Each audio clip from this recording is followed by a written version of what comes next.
I'm Donna from Kromski North America. I'm wondering if you've ever tried card weaving, or tablet weaving as it's also known. I have, and I find it absolutely fascinating. It's one of the oldest forms of weaving that there is, and there are so many intricate patterns that can be done simply by rotating a few cards. But then I got to thinking, what if I could do that on my weaving, like within my weaving? I've seen this done on floor looms before, but I got to thinking, what if I could do this on my rigid heddle? So I started to experiment, and I found it actually works pretty well. So let me just kind of show you a few of my little tips and tricks, and maybe you'll give it a shot too. So probably the most important factor of this project is to have a heddle that you can split your warp in half with. I've got the Weaver's Choice from Kromski, of course, and it's perfect. It's absolutely perfect. I've got it set up to where I'm using just the 12 dent heddles, and I've got a gap here which allows my band weaving to run through in the center. My loom is warped up in the same fashion as I would with a regular project. I've got it attached to the front and the back beam. My warping process was exactly the same, except, of course, for the split in the center. Then I've attached my card weaving, which you can either warp up your cards while it's on the loom, or you can warp it up separately, then bring it over and attach it. The cards will run through the gap in the heddle, and then they will need to hang over the back beam with a weight on them. The reason that your cards need to hang off the back of the loom rather than being attached in with your regular warp is because the take-up on card or tablet weaving is significantly more than that of plain weave.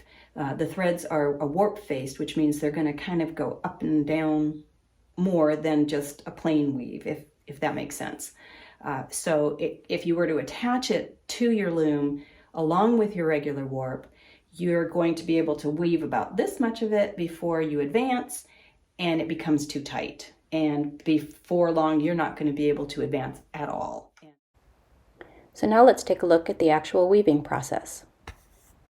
First thing you're going to do is rotate your cards according to your pattern.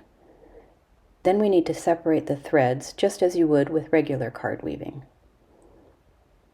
Keep hold of the upper threads. Place your heddle in the up position. Pass your shuttle through the shed and press down on your weaving. Notice how I'm giving a little tug on the previous weft thread. And then one more light press with the shuttle. Let's take a closer look at that now.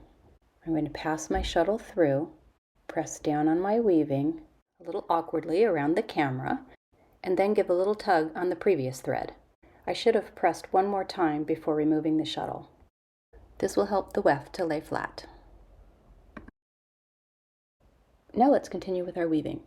Rotate your cards according to your pattern, and then once again separate your warp threads. This time we need to place the heddle in the lower position, so we need to work with the bottom threads. Take the lower part of the threads and bring them downward as you place the heddle in the down position. Pass your shuttle as you did before, press down on your weaving, and once again give a little tug on the previous weft thread to get rid of the excess. Press one more time to ensure an even weave. Let's look at the up position again. Once again, you'll rotate your cards according to your pattern, separate your warp threads, place your heddle into the up position, and hold those threads upward. Then you'll pass your shuttle, press down, give a little tug on the previous weft, lightly press again, bring your shuttle out to finish the pass.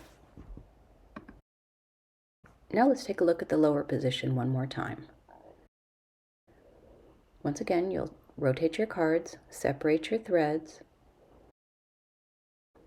bring the lower threads down, lower your heddle to the down position, pass your shuttle, press down, give a little tug on that excess, press down again, and remove your shuttle.